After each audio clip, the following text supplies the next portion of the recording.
All right, good morning. Good morning. It's August 29th. I had it wrong on my paper. August 29th, 2020. I usually try to do this on Wednesdays, but I have to be honest. I'm sorry, this is DreSmith, SmittyBanton, the Economic Justice Law Review, Weekly Scholarship Digest, August 29th. But as I was just saying, it was very difficult this week. So I think all of us that watched the Jacob Blake situation was aware of the Kenosha shooting, the shooting of the protesters by the vigilante, and all this on top of the other videos that going on in Louisiana. Cops, black police officers being shot. I mean, the panoply of harms is overwhelming. And I know that we should anticipate this leading up to an election because the Democratic Party has to show that. I'm sorry, because we know the Republican Party is going to talk about being soft on crime, law enforcement, and whatnot. The Democratic Party needs to use this as a get out the vote effort and to show that why they need to cut budgets, defund the police, et cetera, et cetera. So I know these things have to happen, but again, emotionally, all of us have to protect ourselves. So it's very difficult to put together this program without getting emotional and spending all my time ranting and raving about the situation with regard to police brutality, Black Lives Matter, etc. I mean, just white supremacy in general is going to lead to that type of discussion. So, in order to have at least some type of grin on my face and all that, we had to do this delay a little bit. So, but here we are. We're talking about scholarship relating to race, economics, and law. Or better yet, how all critical race theory scholarship can be recharacterized in economic terms. Or based, or even more directly, we can show how all racially subordinating circumstances increases the racial wealth gap currently, and how it sets up a market structure that will widen the racial wealth gap into the future. And if you believe, like I do, that the racial wealth gap is the biggest dynamic of structural racism, then you'll understand why I believe it is so important for us to be able to corral all of critical race scholarship under one rubric so that we can discuss it in structural racism in a way that's understandable, digestible, and coherent, logical, blah, blah, blah, blah, blah, blah. All right? So the idea is that systemic or structural racism can be described as racially asymmetric market failures and imperfections. And we're going to take three pieces of scholarship each week and describe how the subordinated circumstances described therein fit within this rubric of market failures and imperfections. And there are four basic types of market failures and imperfections. One is racially asymmetric profit maximization. In other words, neoliberal or free market economics assumes that everybody is a profit maximizer, but we know that's not true. So on the one hand, to the extent no one is a profit maximizer, there is also Black folks are further discouraged more than white folks from being profit maximizers or engaging in commerce. Black folks may have developed a culture of altruism that makes this commitment to profit maximization asymmetrical, right?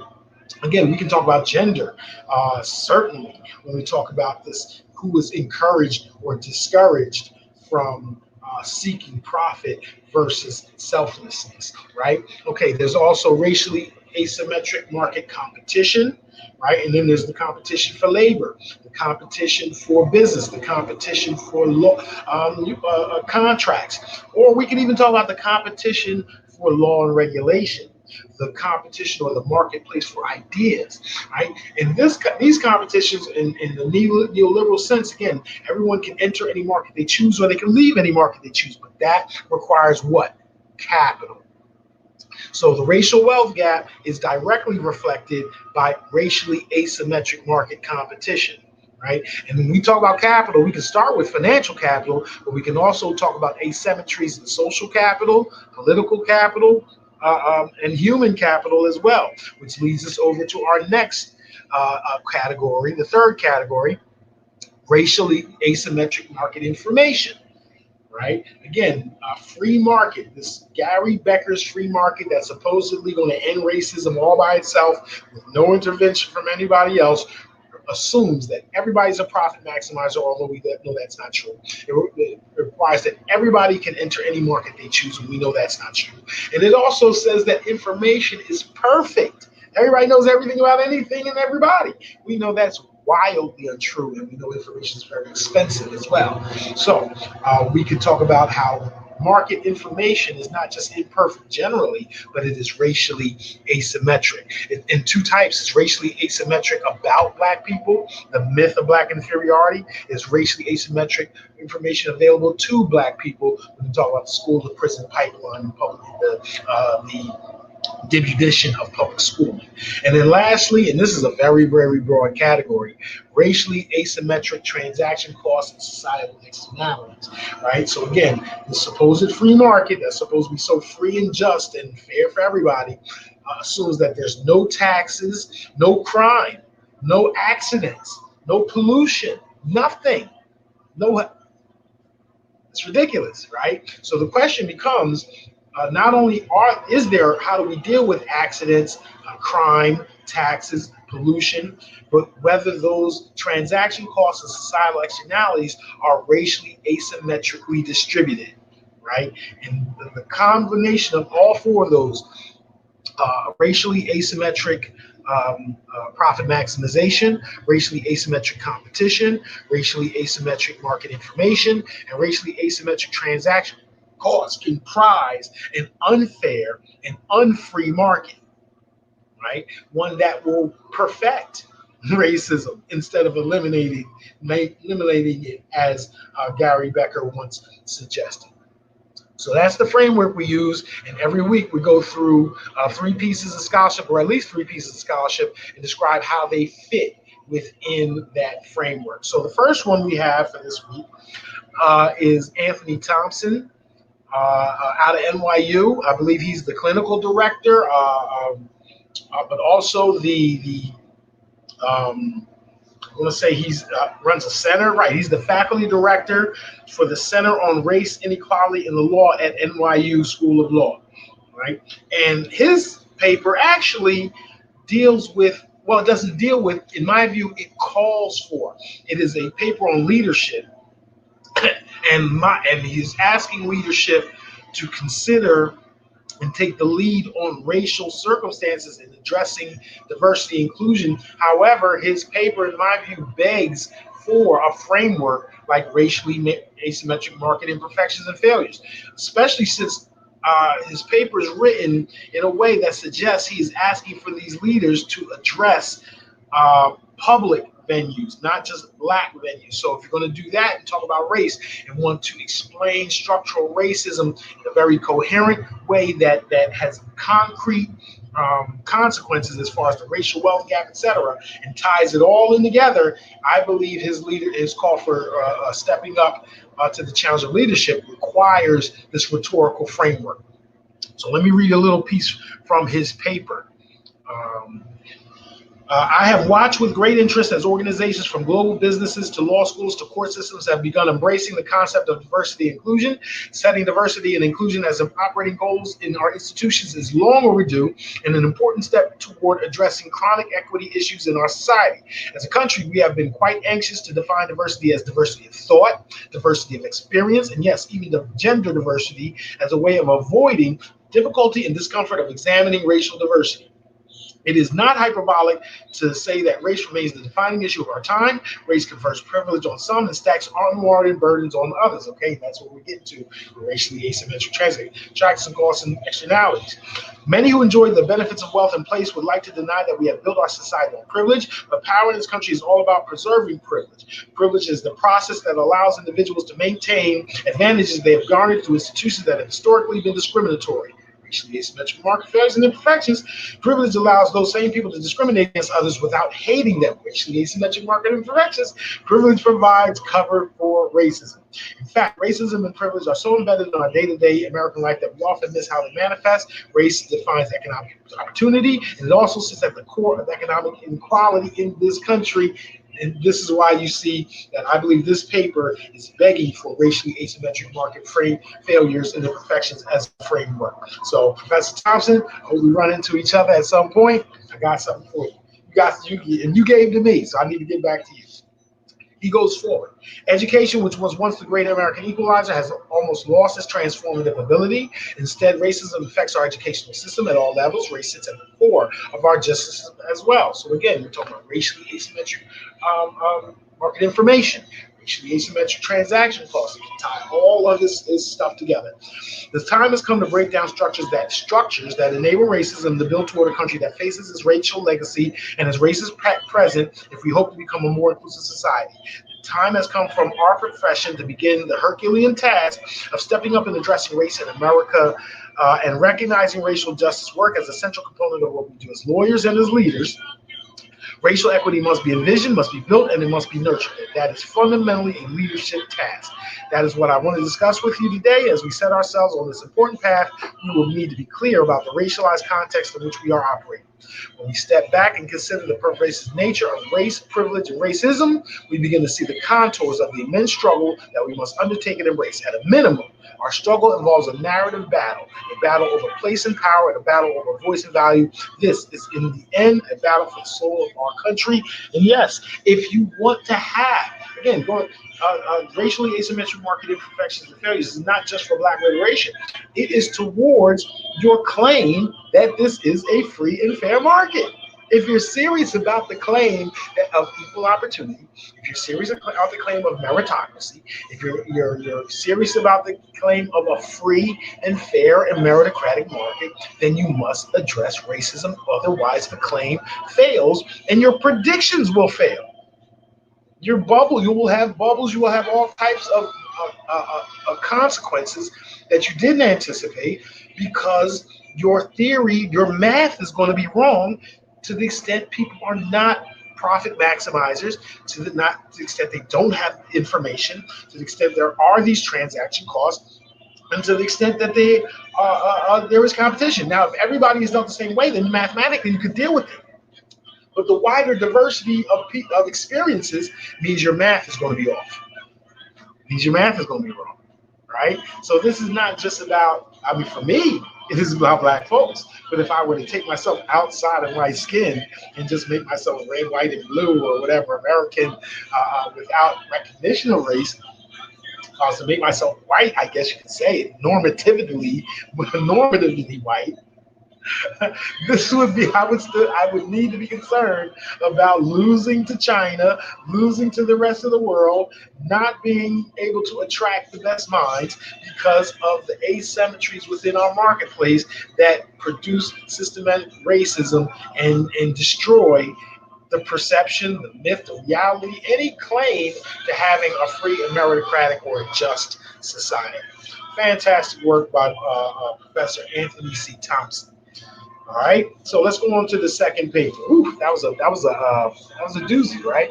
Anthony C. Thompson, stepping up to the challenge of leadership and race.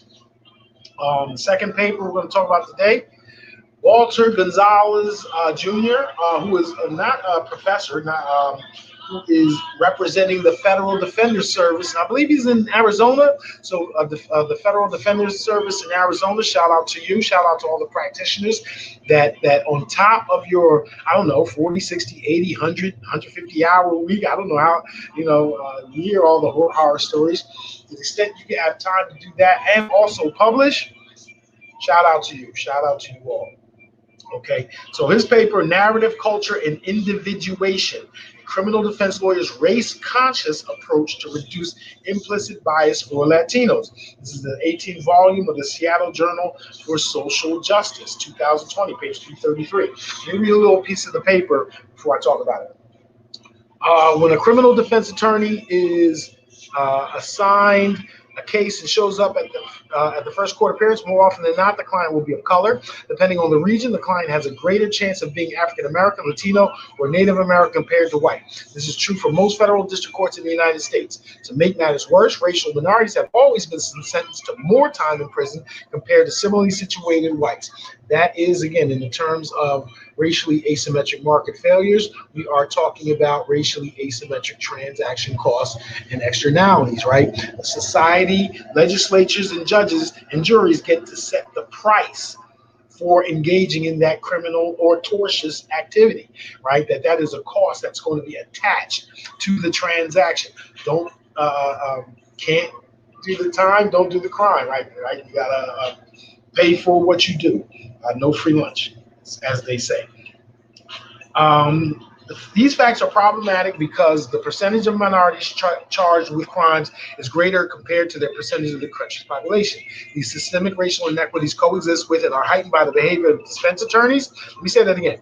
These systemic racial inequities coexist with and are heightened by the behavior of defense attorneys, prosecutors, judges, jurors, and probation and pretrial service officers through implicit racial bias and racial stereotyping. Okay. Let's also make the point that there are also those who are using their bias explicitly. That have explicit biases but are using them pretextually. So implicit bias and also intentional pretextual bias.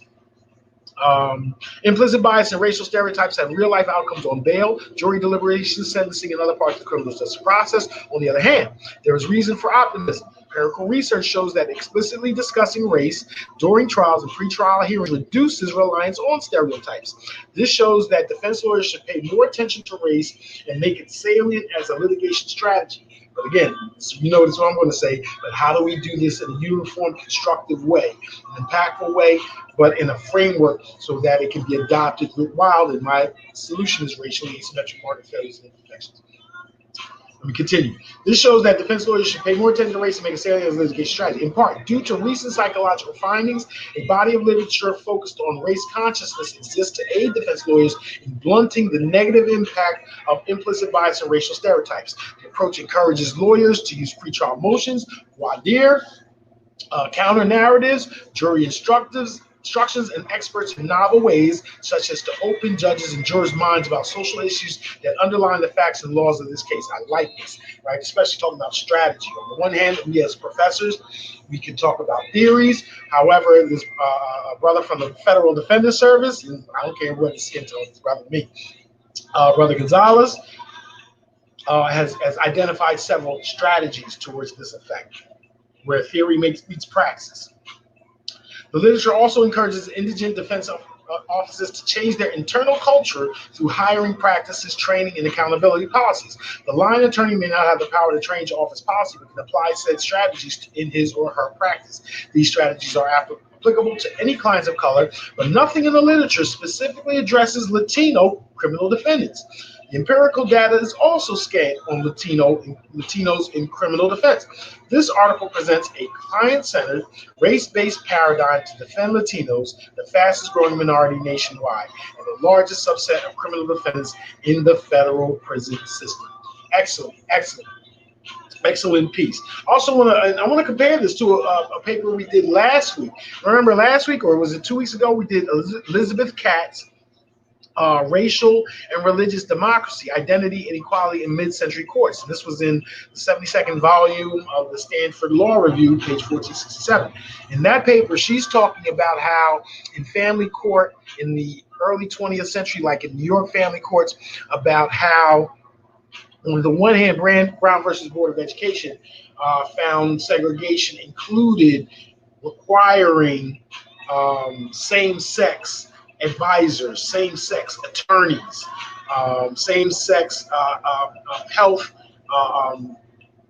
social workers, or I'm sorry, same race social workers, same race lawyers and whatnot, and how that was dismantled as against equal protection, and yet you always have this conundrum that while we would like to have inclusion, our stories get negated by misunderstanding between culture, and that there is a benefit to race matching, homogeneity, and we can even get into how much they're going to fight for you. As we talk about black doctors, the black mortality rate falling, right?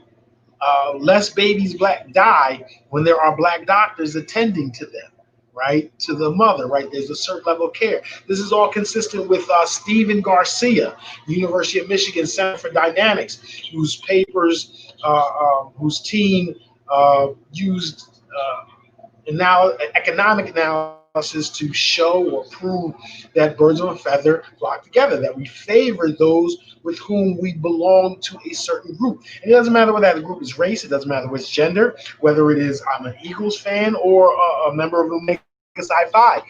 You privilege those within the group versus those outside of the group. And that is also consistent with Richard McAdams' debunking of Gary Becker's racism as taste for discrimination. That Richard McAdams showed that a more accurate description economically of racism is intra-group esteem for intergroup conflict, right? That you get props within your group for winning battles against people outside of the group, and therefore for elevating your group as a whole, right? And you get esteem for that. All right. So I think these are very interesting papers. Let me pull back, talking about Walter Goncalves. Walter Goncalves' narrative, culture, and individuation. A criminal defense law's race-conscious approach to reduce implicit bias for Latinos. And when you talk about narrative, you can't help but also invoke the great Charles Lawrence, Marion Matsuda, and those that pioneered, Derek Bell, that pioneered the use of narrative to explain difference in race and also to use narrative as ways to teach. Right, Patricia Williams, The Alchemy of Racial Rights. I was just telling my oldest daughter, Lauren, about your book. All right. The last paper for this week is Schuster, Davis, Schley, and Ravenscraft out of Georgia and also Oklahoma State. An empirical study of patent grant rates as a function of race and gender. I say for last because this one is the one that's most obviously related to race, economic injustice. The other two were defending or setting up the situation or setting up the circumstances for why racially an economic framework such as racially asymmetric market failures is extremely important, so that it can gather all of racially subordinating circumstances into one rubric or framework, and then to be called structural racism, and for that naming to have some impact in showing direct consequence, the racial wealth gap. And so this paper deals a little more directly with economics itself. It deals with, on the one hand, racially asymmetric competition, in the sense that the difficulty in getting patent rights are entries into a marketplace, their government protection, and therefore they also represent racially asymmetric transaction costs, to the extent there is one race is granted them more easily or is protected more strongly, and also to the extent there is a belief or knowledge of, belief of, and discouragement or a discouraging factor towards Black people seeking patents, then that also reflects racially asymmetric profit maximization. Now, I want to draw in racially asymmetric market information by pulling in a paper we talked about maybe 2 or 3 weeks ago, Race and Selective Memory, Reflections on Invention of a Slave. Great paper that was published in the Columbia Law Review. And it dealt with an application for a patent by a slave owner, not the slave, but the slave owner admitted that the slave is the one that invented it. The patent was denied, right? Because the slave owner is not the owner, and that the slave was not a person, therefore could not have rights to a patent, right? And so that lesson along with Dre Scott and others, was it was like the Citizens United. It was the Shaw versus Reno of its day, where the black folks could point to a court of law identifying their non-personhood. More than that, black folks used it to show how often black folks did in fact invent things, and this being an inventor not only debunked the myth of black inferiority, it was also an insignia of citizenship, that the purpose of the United States as understood then was as a science, as and this may sound silly today, but as a place where science flourished outside of the religious restrictions of Europe. And that, so therefore, I don't want to get into masonry, all that, but note that patent copyright is maybe the only affirmative rights listed in the United States Constitution. Everything else talks about what the government can't do. What the government says it must do is protect authors and inventors, right? So if that's what is specifically listed in the Constitution for this country to do, without fail, never not, is it fair to say that that is one of the purposes for which this country was created? I don't know. Nobody says that, but I'm just wondering. So anyway, but again, this is how integral patent is to our culture, to the nation, and therefore to race, right? And especially if you're dealing with inclusion, if your focus is inclusion. Now, if your focus is justice, it may be different than inclusion. And again, you could invoke Owen Fisk and say that all of law has to be tethered to justice. But Owen Fisk has to say that because it isn't. He wants it to be, but it's clearly not at this point. Whether that's right or wrong, whether that's an ought versus an is. Papers such as these that talk about the grant of patent rights are not just talking about individual harms. They're not just talking about a specific context, although that's what they are talking about, but we can extrapolate the racial subordination there towards our culture, what it says about inclusion, what it says about the purposes of this country, and whether we can, and therefore, what can we expect as far as remedies are concerned. Again, I'm going a little far afield. So let me just read something straight from the paper itself. This is what the paper is called: an empirical study of patent grant rights as a function of race and gender. 57th volume of the American Business Law Journal, to page 281, 2020. Empirical analysis of more than 3.9 million U.S. applications. Let me say that again because we don't want to talk. I know, folks, the easiest way to criticize a statistical study is talk about small sample sizes, right? Empirical analysis of more than 3.9 million U.S. applications finds minority and women applicants are significantly less likely to secure a patent relative to the balance of inventors. Okay, I know you got questions. Further analysis indicates that a portion of this bias is introduced during prosecution at the patent office, independent of the quality of the application. I know that was your first thing. Well, all applications aren't the same. Well, this study took that into account. How? Read the paper. Cook and Congerin found that from 1970 to 2006, African Americans were awarded just 6 patents per million U.S. residents compared to more than 40 patents per million for women and almost 235 for the population at large. Data from the same paper shows that the ratio of patents granted to applications filed for Asian, African American, and Hispanic inventors to be lower than their population at large, which means that for white inventors, it's higher than 235 per million, right? And again, if patent then gives you an exclusive right to profit, an exclusive right to a right to exclude others from a lucrative product, and that means, again, racially asymmetric market in competition, because the free market assumes that everybody can enter any market they choose or leave. Now, there's an inconsistency there with the idea of patent rights at all, right? With the idea of copyright at all. That the free market requires some government intervention, otherwise it won't work. And again, progressives need to hold on to this a little more than they do.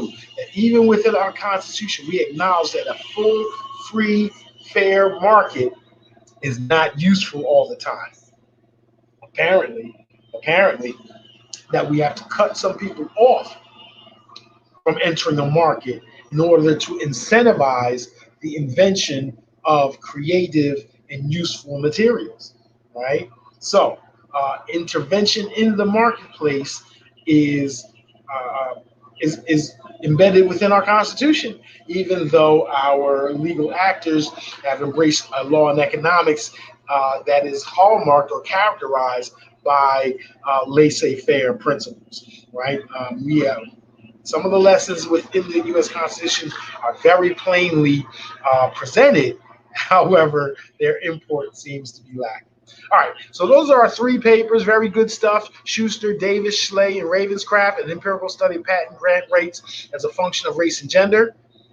Walter Goncalves, Narrative Culture and Individuation, a criminal defense lawyer's race-conscious approaches to reduce implicit bias for Latinos.